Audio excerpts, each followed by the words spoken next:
Welcome, I'm Giulia. And I am Marta. And this is LateMode, a podcast in search of the zeitgeist. Through a series of conversations, we explore the fragmented and hyper-connected modes of our current times. For this episode, I had the pleasure to record in Rotterdam with Constança Saraiva, who explored with me the topic of remembering. Costança is a Portuguese visual artist, designer, researcher, and mother based in Rotterdam. She's also one of the founders of Conversas, a self-organized project which started 10 years ago in Lisbon. Conversas are an open-format meeting facilitating discussions. 3 conversadores or speakers bring something to share with the gathered group during the event. Right now, this project takes place all over Europe, and I actually met Constança through attending one of these meetings. During our chat, we traversed the medium of the conversation and the printed form. We touched on the role of socially engaged art in collecting and archiving stories. Constança shared with us her notion of a poetic archive, her experience of motherhood outside her home country, and much more. So I really hope you enjoyed the chat. And as always, thanks for listening in. I have to say I was really inspired when I came to one of your Conversas. Also looking at your work through your website. Thank you. That's sweet. I really love the topics that you treat, the sort of mediums that you use. I think the conversation, of course, it's kind of the whole point of this podcast as well. So obviously something very close to me. Yeah, maybe first let's give a quick introduction to who you are. Who am I? My name is Constança. I was born in Portugal. I live currently in Rotterdam. I ended up in the Netherlands because I fell in love with a Dutch man. And now we have 2 children, so I'm also a mother. And I'm a visual artist. So I studied in the Art Academy many years ago. And I started my practice with sculpture, actually. And nowadays, actually for the last 10 years, I've been doing art projects with people, which is what I call, there's many different names for this kind of practices. It could be like socially engaged art or community art. And usually these projects are process-based, so they're really about the relationship you build with these people or something that you create with people or communities. And because there's no final art objects, there's a lot of documentation throughout the project that I always like to gather and archive in what usually ends up being a publication or a book. So with the years, I also started making my own artist books that were results of these socially engaged art projects. And I became an editorial designer because I had to learn how to do it, and I actually really like it. Nice. It's a very different way of thinking because it's thinking in design and not in art. So you edit the written form and then you also curate the design together with the written. Yeah, I like to say that, well, in an artist book, you do the book concept. So actually the book is the final object of this project. But because there's all these technicalities, the program you use and the medium and the printing and all of this, I've learned a lot. So what I was trying to say is that I also became an editorial designer. So I've started having people who liked the books I made for myself, for my projects, asking me if I could design their book for their project. Oh, that's great. So it's great because it's not only a way to have more commissions, but also because to me it's just a different way of working. Then I'm working with a client and we work together, of course, many times on the concept and what they want to do. But it's just a project that has a very clear beginning and end, and also the budget is also just what it is, whilst the other projects I do are usually really long-term projects, and they're a lot of work, and they're exhausting. They're also very inspiring. They bring me a lot back, of course, but it's just, I like the design projects are a little bit of breaks in between the art projects that I develop. So it's a really nice balance that I have right now between the 2 practices.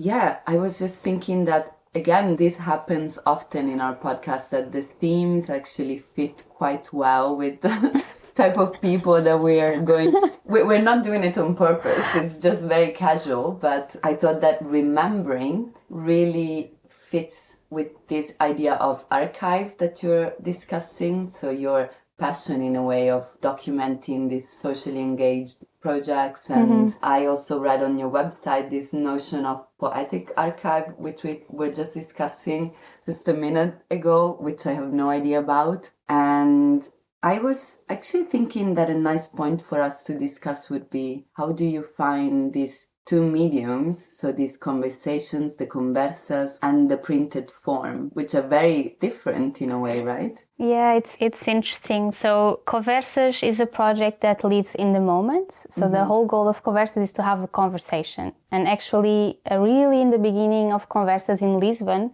we had people who could not be there for some reason. They asked us to stream Conversas, for example. And we had like a little, I don't know, streaming device or iPad, I don't remember. And it worked terribly because people, first of all, people knew that they were being recorded. So the conversation was already not as natural as we wanted it to be.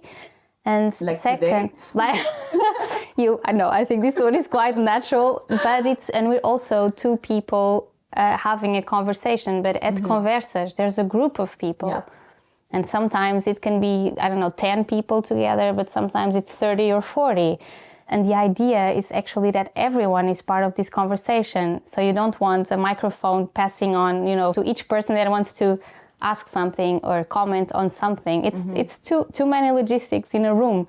And it really didn't work. So since then we realized, no, actually Conversas is really about what is happening and about having a conversation, and we decided to not record it or to not transcribe it whatsoever. That would also be insane, and also it wouldn't make any sense.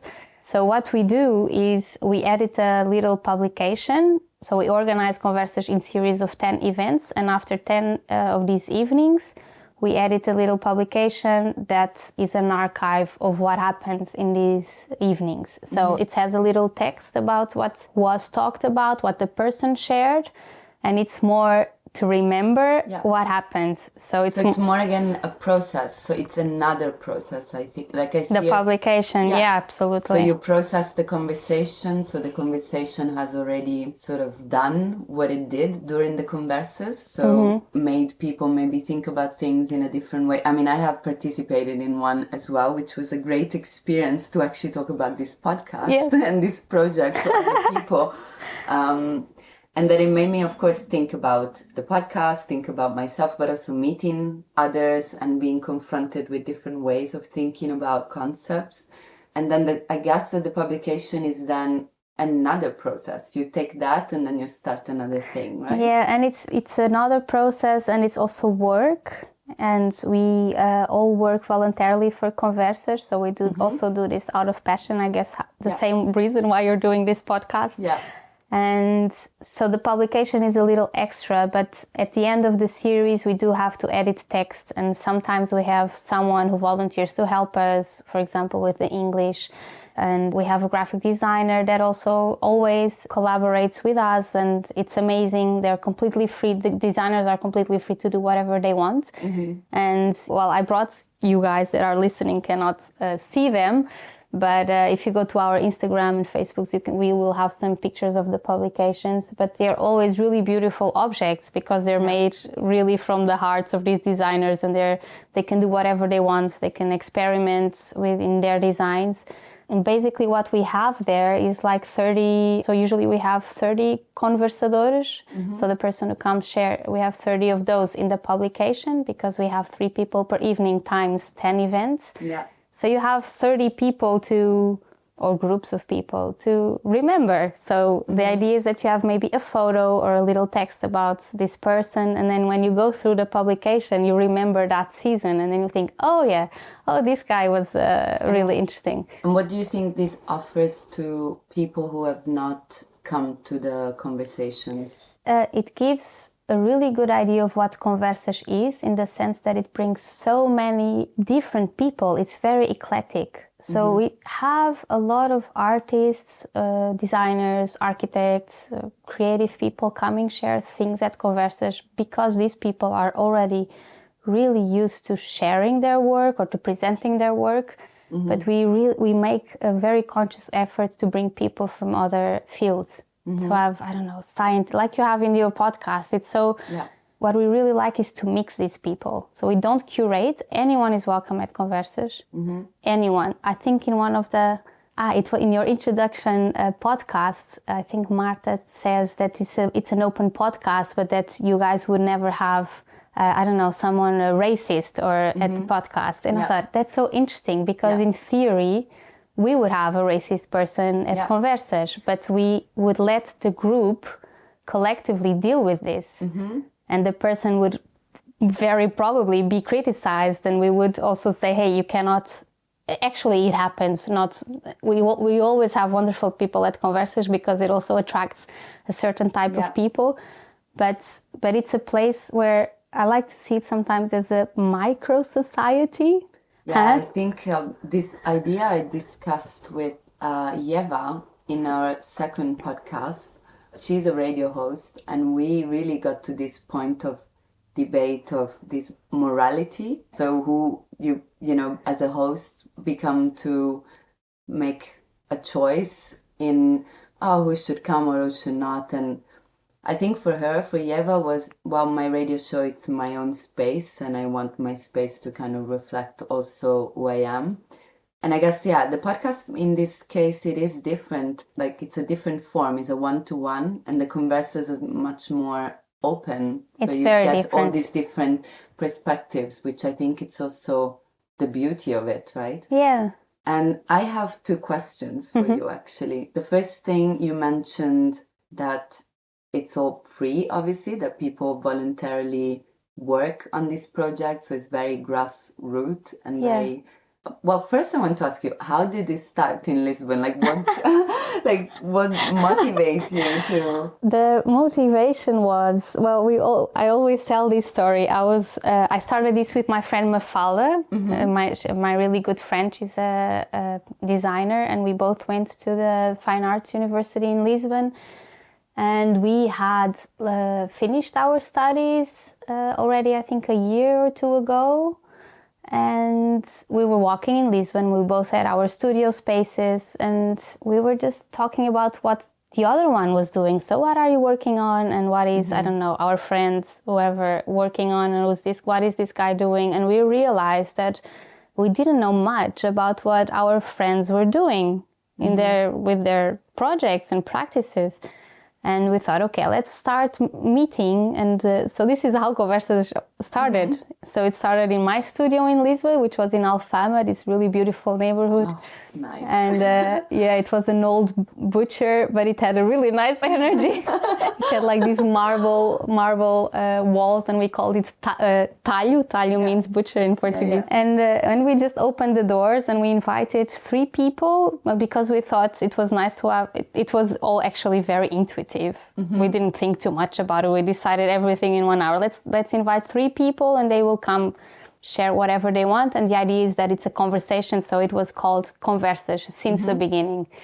And in 2012, right? This was 10 years ago. Yeah, it's our 10th anniversary this year. Crazy. Yeah.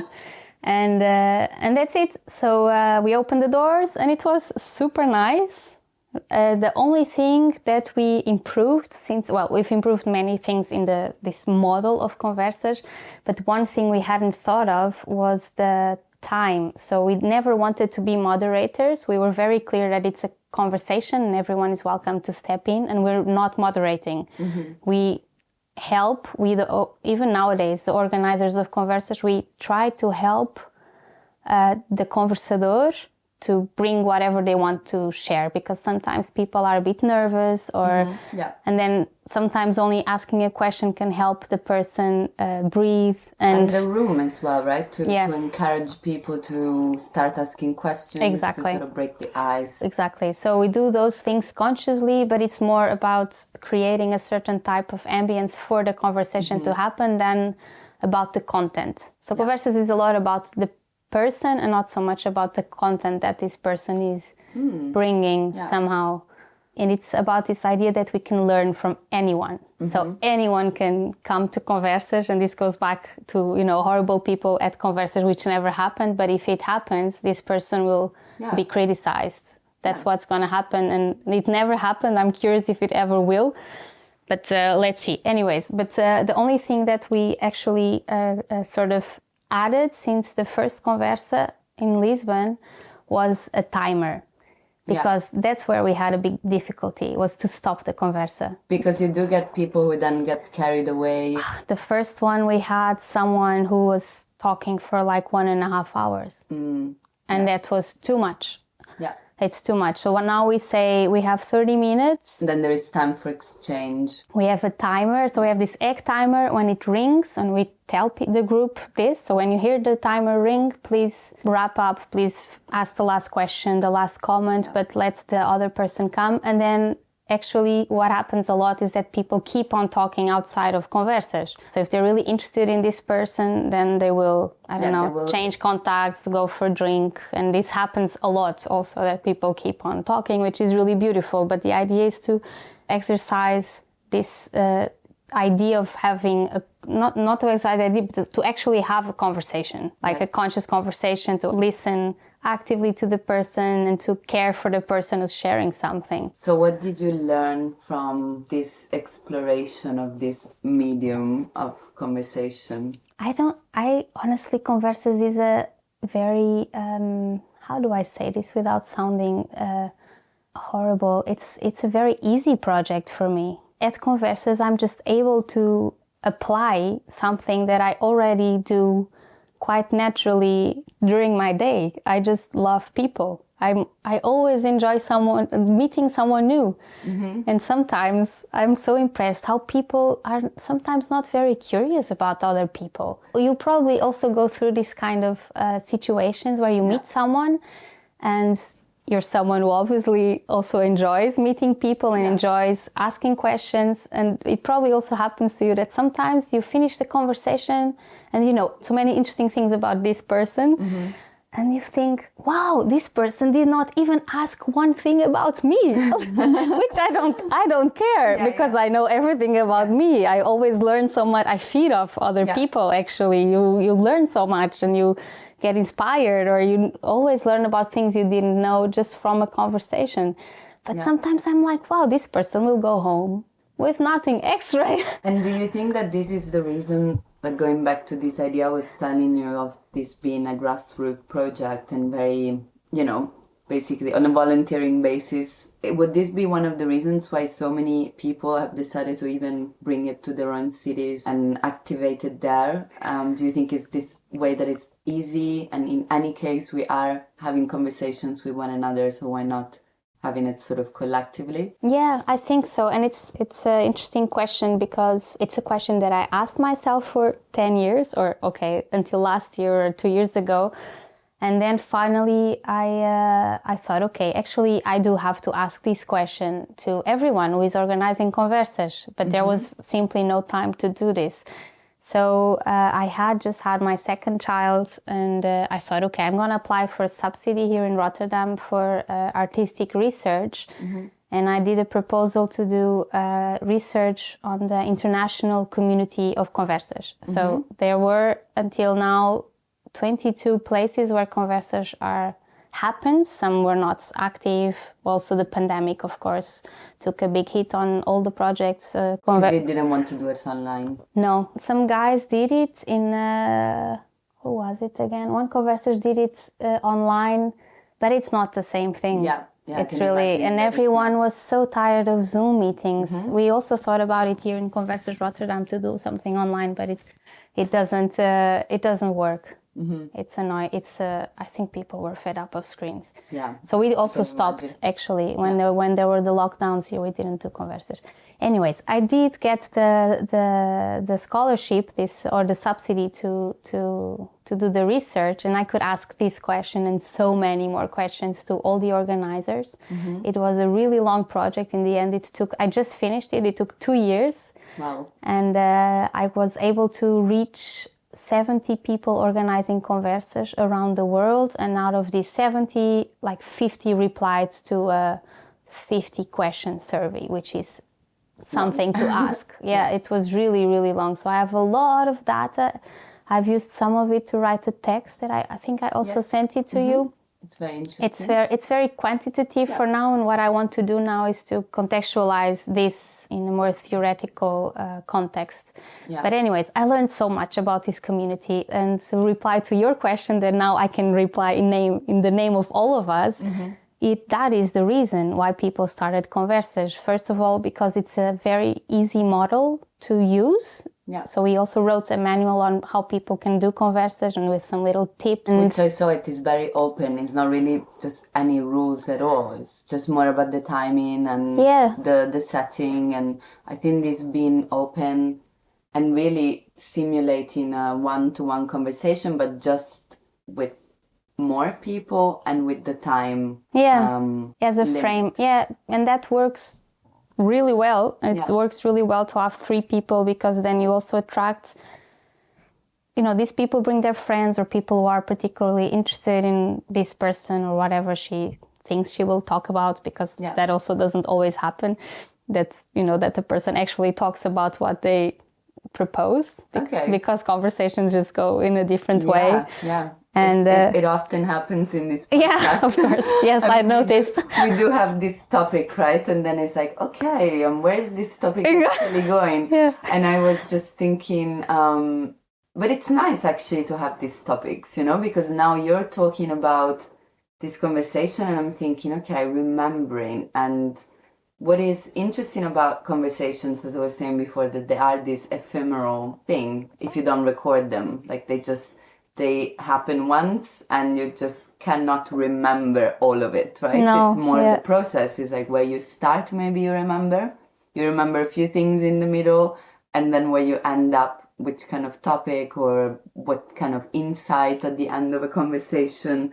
I don't know, at least if you talk for like 3 hours, I don't think you will remember all of it. No, but at Conversas, for example, what I remember a lot is again, not so much what the person said, but more the vibe that this person brought to the room. And what is really beautiful at Conversas is that people put themselves in a vulnerable place. And I always say that actually Conversas can be more challenging to many people than a presentation, because in a presentation, especially like in academia and this kind of, at schools, you always have a stage, or you're positioned, and there's a big division between you and the public, and many times the public feels like they're not even allowed to question whatever you're saying.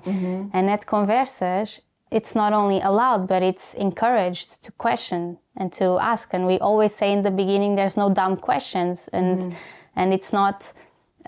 You also say this, I don't know if it's in the introduction, about when we're specialized on something, when we're specialists on something.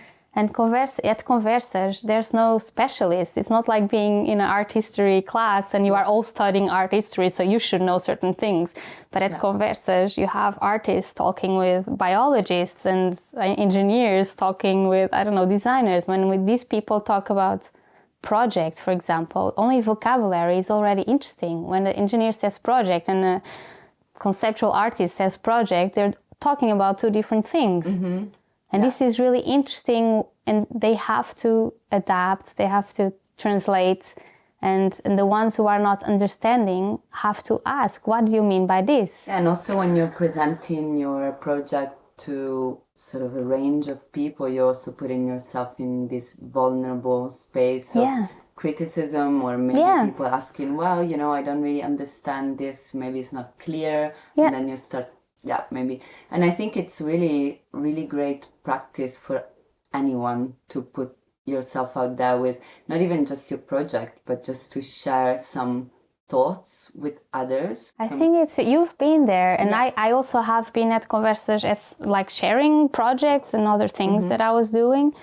And I always find it's so enriching, and also I always feel very thankful to have a group of people who are actually focused on something that I brought. And lots of people also use, in a positive way, Conversas as a place to discuss ideas, to brainstorm. People are starting a project, a little bit like you guys also did, with something specific about this website. And it's a really good place to discuss ideas. And people the group feels like they can give you inputs, and they can also share their own knowledge. And basically we can just learn so much from each other. You can always learn from anyone you meet. Like, you go out in the streets, you're in the bus stop. Of course, we don't have the energy to always do this, but in theory, you can learn so much from anyone next to you. Now that you were talking, it made me think about this notion of focus time. Mm-hmm. As we kind of live in this very short-term, very fast-paced society at the moment, and to really find the time.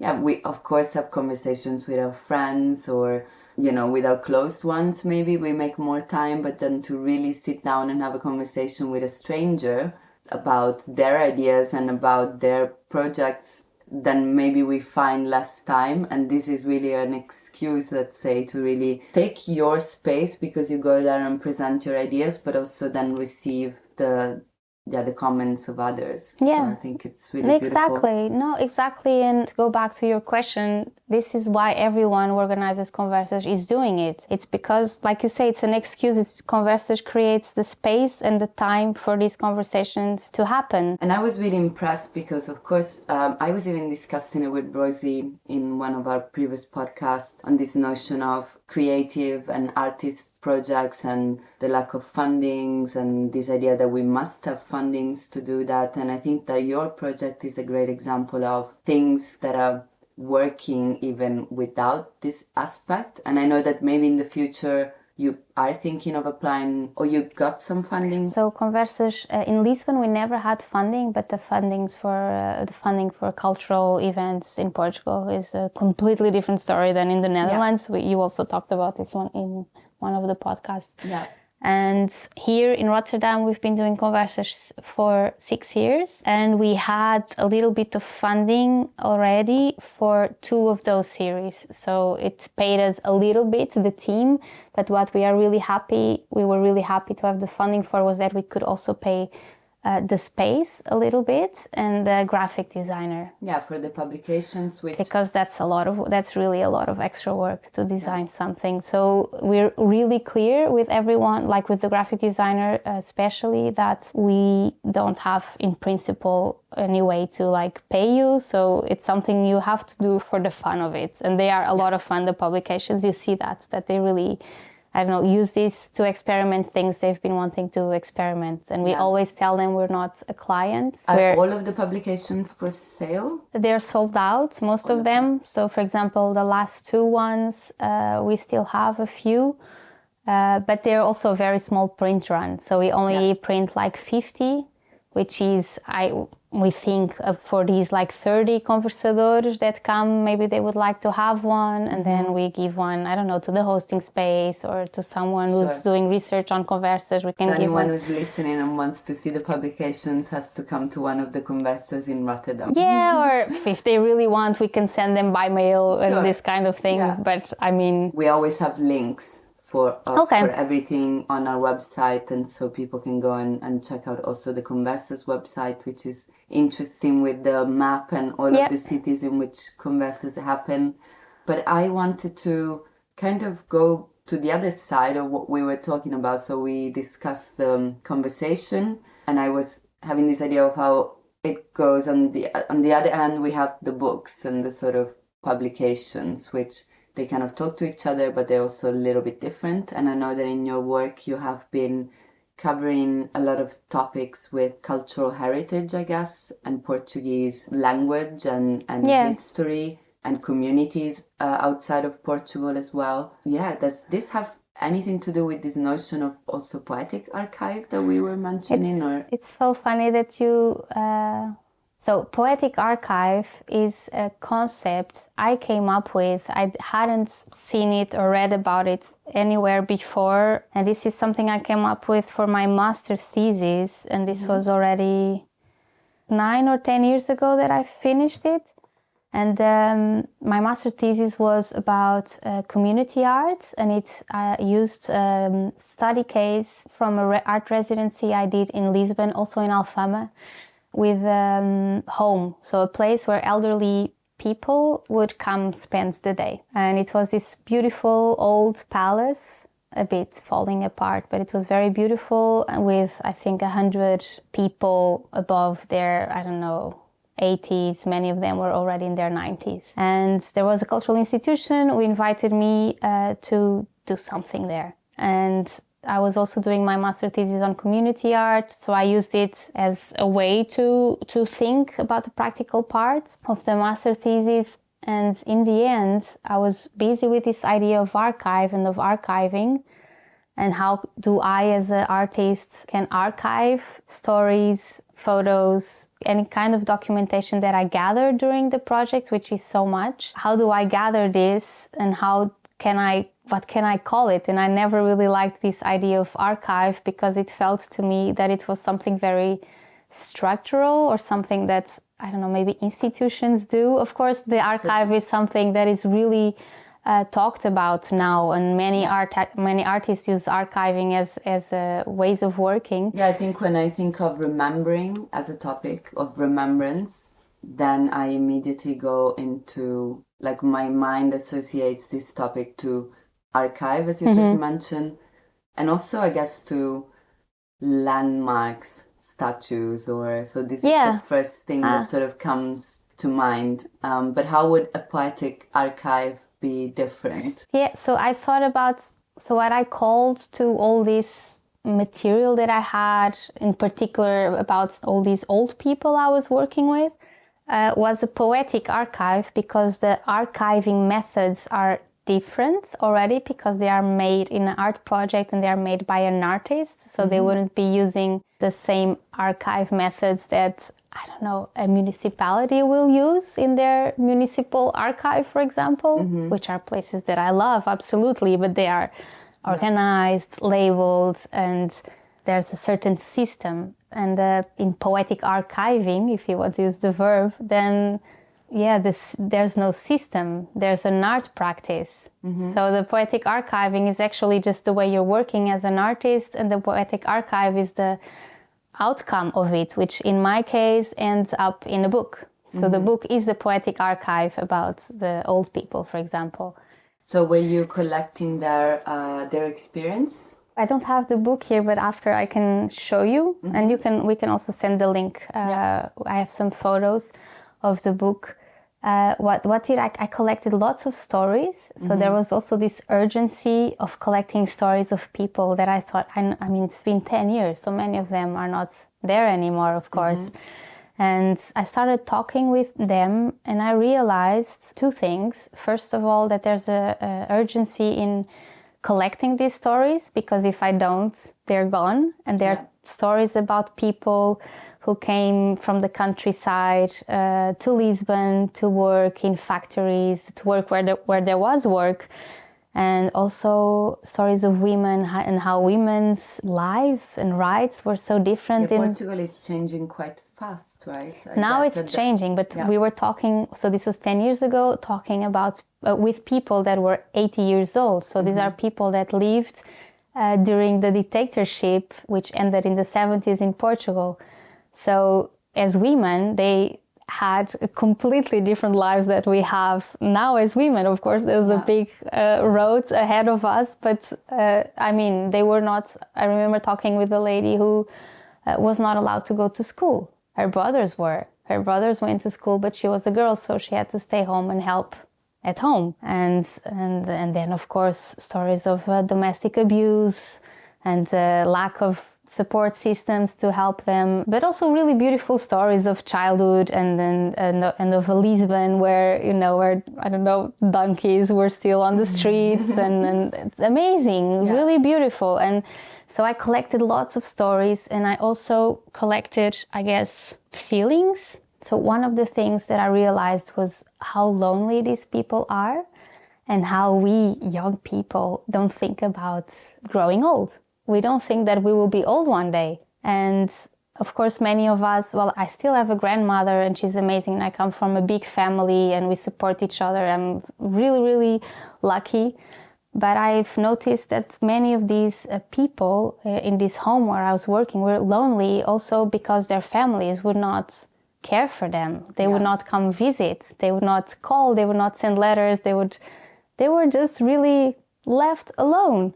Yeah, so this kind of idea of making this archive, it's also an actionable point for you. So Yes. that through collecting the stories and through making this also remembering visible, then maybe people could also start thinking about it. No, absolutely. The whole project in the end ended up being when I also believe that this is a bit the power of art and the power that these socially engaged art projects have, which is to make people think and hopefully create some social change within the project. So, for example, one of the things, I did many things, it was a long project, I did many things in it.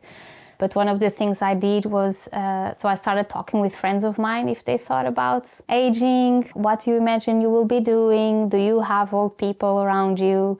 Like, do you have a relationship with them? And then I started thinking, what do children think about this? Because I was reading about aging. There's this amazing book that Simone de Beauvoir wrote, and it's called On Aging, and it's just about growing old in human nature. Yeah. And she did a crazy research about growing old and aging. And basically, she also found out that there's a very close relationship between growing old and childhood, in the way also about memory. And she says that it's so interesting when you're growing old that many of your childhood memories come back. There's a kind of, it's really beautiful. It really is like this cycle of life. And somehow when you're dying, it's not that you become a baby again, but many times you have to be cared for like you were when you were born. And it's really interesting. So I went to children actually, and I was asking children what do they think about when they want to grow, not when they grow old as adults, but in Portuguese I would ask them what do you want to be when you are old, like when you are an old person. And it's how do you want, like how do you imagine yourself when you're old? Yeah, or how do you want to grow old? Just what do you want to be? You know, this question you ask a child, so what do you want to be when you grow old? Oh, I want to be whatever. Yes, okay. A fireman or, Yeah. Then what do you want to be when, and they had, I also really enjoy working with drawing and with handwriting. And I had like, of course, wonderful answers from the children. And this was a school in the neighborhood of the home. And what I did afterward was I brought the two groups together. So the children came to the home and we had a really nice afternoon where the children read the stories that were told to me by the elderly. And the elderly were so moved to hear their own story by a child. Oh, wow. So here you're already thinking, oh, wow, my story is already out there and it's not gonna die with me somehow. That was very moving. And then we just did like an afternoon of like traditional games, I don't know, like playing chess or like these table games. I found what you just said super interesting in regards to this topic of remembering that their story is not gonna die with them. Yeah. And that's maybe an important point in this idea of loneliness, that also you feel like you have this whole experience of life, and then in the last maybe, let's say 5-10 years of your life, you sort of spend it really inwards. And going back to what we were saying with the Conversas and why it is important to have conversations, is also that you learn from other people, you can share your own experience and they can learn from you. And I can only imagine after 80 years of being alive, how many stories you have and how much experience to share. And also, it's not only experience, there's really wisdom in the time that you lived. Like you are wiser, you've been through so much, you've learned so much, and we can learn also so much from someone who is older than us just because they lived longer than us. They've been here a longer time. They went through different types of societies, different types of, governments, ways of thinking, ways of living. And do you work a lot with Portugal also as a way of maintaining this memory of the place and this heritage also here in the Netherlands? So I did some projects about Portugal and Portuguese communities in the States, but that started as a commission by a Art Institute, which is an organization based in New York that wants to bring Portuguese culture to the United States. And so I did there a project about Portuguese identity with kids of children of Portuguese immigrants. And I also did a publication on that. But here in the Netherlands, I do have a project that started off a very personal place.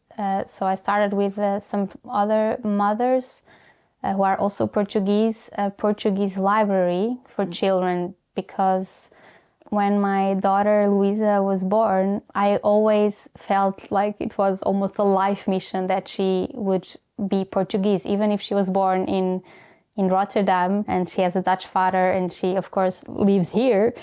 I always wanted her to know that she also belongs to Portugal. And language is such an important part in this, because language is not only words, language is also culture, and it's meaning. also it's a system of meanings. It's ways of thinking, ways of having relationships with others. And so I read a lot about this, about how to raise a child bilingual or trilingual, because we also speak English at home.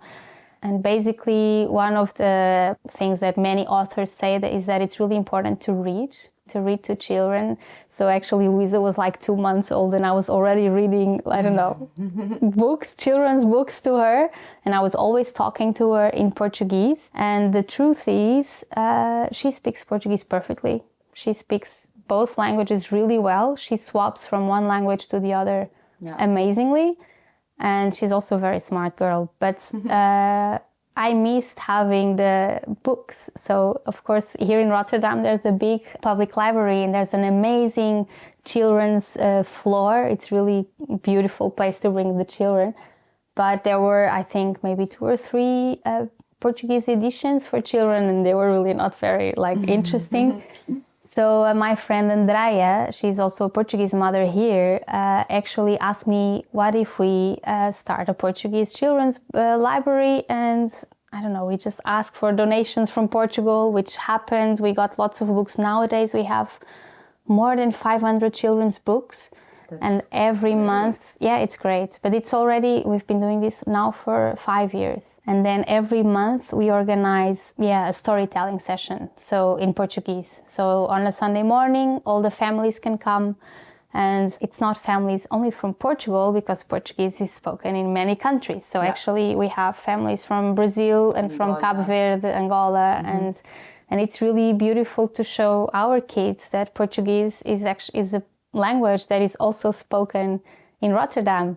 And not only when they go on holiday, back to Portugal or to Brazil or wherever their parents are from. I think this is a great way to bridge in, this cultural, almost we say cultural differences, or to show kids that actually things intertwine constantly, that you do have communities of people like living here that speak the same language of your fathers who live there. And I think that it's really great. And I really find in all the projects that you're doing this common, I don't know if it's common, you can answer me if I'm correct, this common idea that it comes from this personal space almost, and then develops into an idea or a project that then broadens in the community, and then it sort of comes back into the personal space in a way. But I think that's just also how art in general works. Exactly. I think anything that truly inspires you, something you read or something you watched, it's something that comes from the heart of, the artist that made it. And of course, when something is deeply personal and deeply vulnerable and shared in that way, in an artistic way, the collective will feel this. They will always, I don't want to say understand, they will always at least feel it. And that's what art is about, is to transport you or to transform you or to bring you somewhere else that you didn't expect. So I don't know how to work in a different way. You could make the argument of sort of when the inspiration comes rather from society or from the community or from like a certain, I don't know, political problem or protest or something. But that's also so personal. People who work in activism, and also artists who are activists and have their all of that action comes from deep within their hearts, because they're truly worried about whatever they're protesting. And that's I think that's how it works basically for artists in general. It always comes from within you. Yeah, I mean, I feel that this topic of remembering has been kind of with us discussed from a few different angles. But I wanted to ask you if you have thought about something specific on remembering when I told you this topic a few days ago. So funny, when you told me the topic, I thought the conversation would be really more about Conversas. So the question you already asked about the publications was something that I thought I could talk about. And also what you said, but I didn't really have the time to add to it, that's actually remembering the conversations. I wonder if it's important. I thought about it. Is it important that I remember everyone that is also in these books? Of course, it helps me a lot because now, for example, in Rotterdam, we've had almost 180 Conversas. So that's times 3 people at least. It's a lot of people. Like, I don't remember everyone by heart. It's impossible. But I was thinking that actually sometimes more than remembering is to appreciate what some Conversas did to you as a person. Yeah, I mean, I see it, what you were discussing before about your project with the elderly in the home and the importance of remembering these stories. It's almost, well, it's different, but it is the same. In the Conversas, you don't remember exactly the story, but then you remember the feeling and you remember the process that you went through in the conversation. Yeah. So I think it's different ways of remembering. Yeah, absolutely. Yeah, there's different ways of remembering, and of course it can go back to this idea of archiving, which is just a way to make sure that you don't forget. So if there's something you really don't want to forget, then you archive it. And there's some things that we also just archive in our heads or in our brains, and they're so strong they just stay there for the rest of your life. There's some things you wish you didn't archive. Yeah, that's true. But yeah, that's really what I think. Maybe we are a little bit too obsessed with this tangible way of making archives, as in this remembering, okay, it has to be done like tangible material. It has to be there and found by others. But what we archive in our own minds through conversations still has a place, actually a big place. Yeah, a big place. And they become part of your body somehow and of your life, and they transformed you somehow, and at least they made you, even if you're not completely conscious about it, I really believe that each encounter, I don't know, somehow changes you. I feel very inspired after this conversation. I really want to... I don't know, I feel like I have so many questions to ask you about how did you make all these beautiful publications? And yeah, it's really, I think you're doing a lot of great projects. Oh, thank you. That's so sweet. I'm very happy with what I do, so I'm also lucky about that. Yeah, and I know that you're starting a new project, you just told me, on motherhood. Yes, so yeah, it's funny because you were talking about how projects start from a personal place, and this is another one that comes from a very personal place. So yes, I'm starting a new project on motherhood and on the invisibilities of motherhood. And I invited my dear friend, studio mate and also artist Berenice Steiger. She's also a mother. We became mothers for the first time in the same year. And we talked a lot about it, about becoming a mother and being an artist and being a mother, and all the labor behind it and all the things we struggle with. And it was so important to have someone to share all these things with. And we know that there's many women who go through motherhood quite lonely. Anyways, we were invited by the Wijk Collectie, which is an amazing project here in Rotterdam. It's a project that came out of it started from a curator at Museum Rotterdam, so the city museum, and it's amazing, she started collecting stories. Instead of collecting objects that tell the story of Rotterdam, she started collecting stories of the now, of the Rotterdammers that are making the city. It's super interesting. Don't you think that this has become something so much more common in our recent times, that people actually want to move away from this materiality of things and actually focus more on the told stories, on the sort of lived experience? Because I think material. And we were talking just before about when I think of remembering, I think of statues. And we know how controversial this can be. Yeah. But a story, it's a story from a personal point of view. And it has a space inside to express what it needs to express. Whereas statue can be, you can put meaning into it, right? Yeah, always. At any point. Yeah, of course. And the story, what I like to see is that the individual story always tells so much about everything around this person during this story, like the times they live, the society they live in, the way they think, and there's always so much we can learn just from a story of someone. Yeah. So she collects, they have certain points that the stories need to be part of the collection.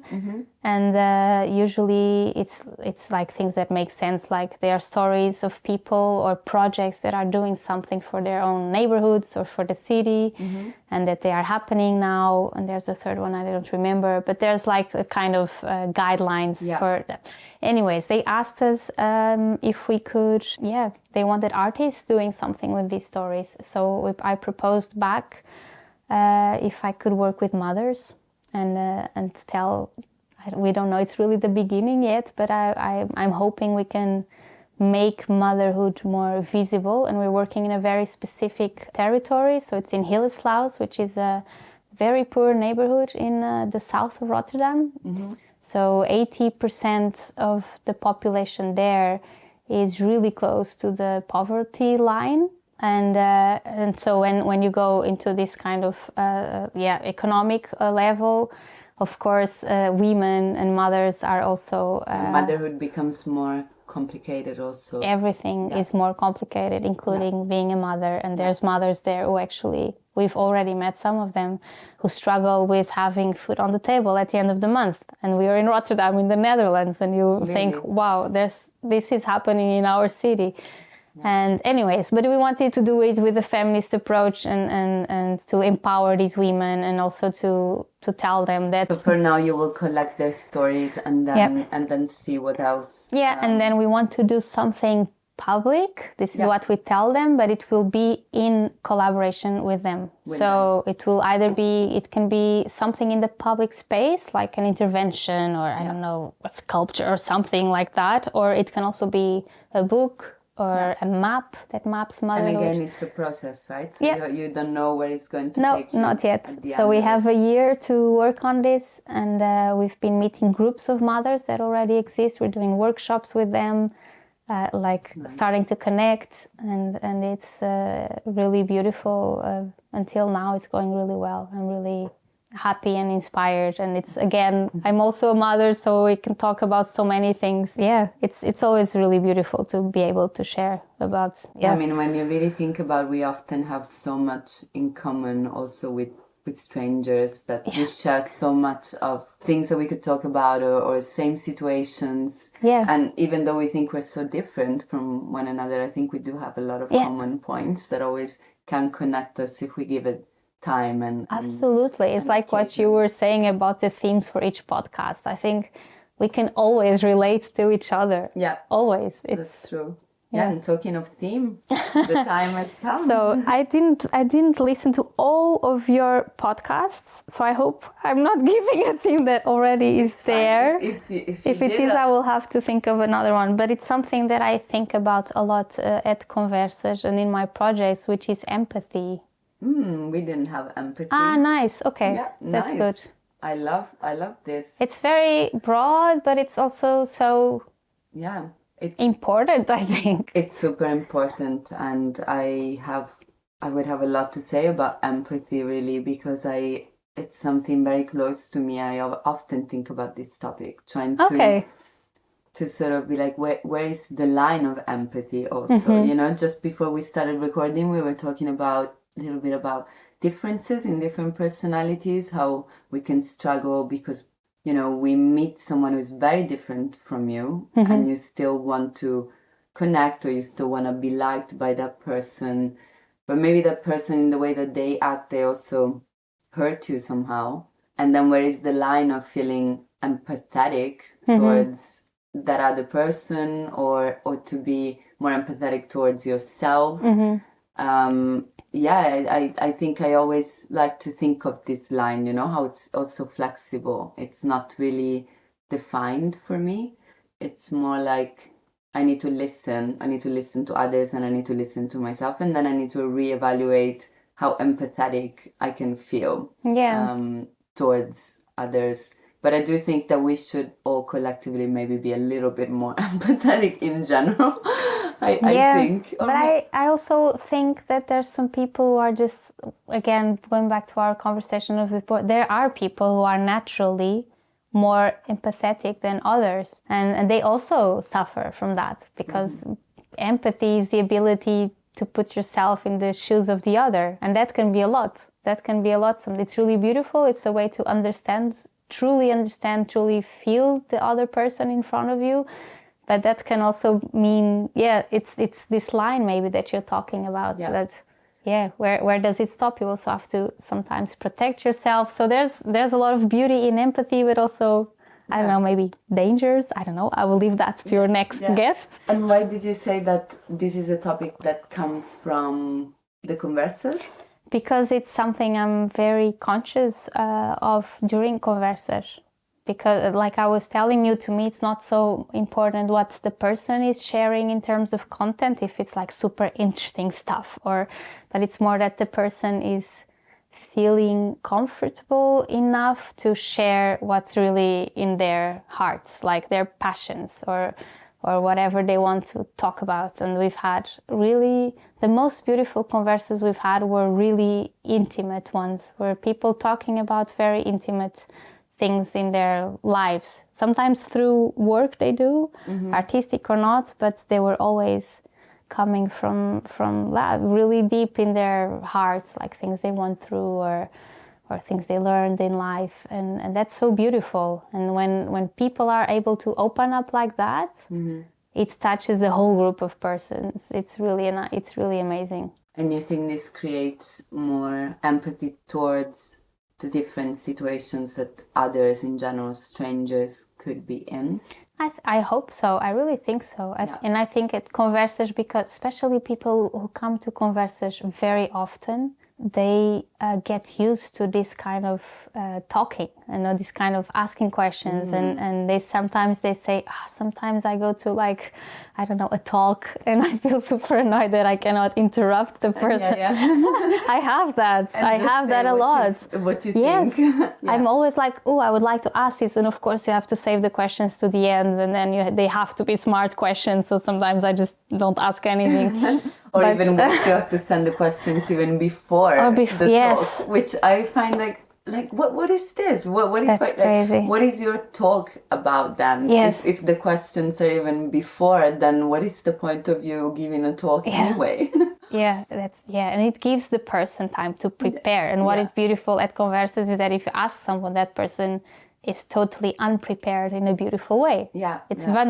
She or he or they're vulnerable. And to conclude, I think this goes back to what you just briefly mentioned when I was talking about specializations in the introduction podcast, was mostly to go a little bit against this idea of specialization and this being prepared, and this idea that if we're not prepared, we can't talk about anything, or we're afraid to express our opinions. And it goes more towards the idea that just because you live and you experience, then you have experience to talk about. And I think that's also what I sort of got from you, that is sort of present in this project of yours. And wow, thank you. It was really, really great. Thank you so much, Giulia, for taking the time and for your interest. Thank you for taking the time. Thank you so much for staying with us until the end.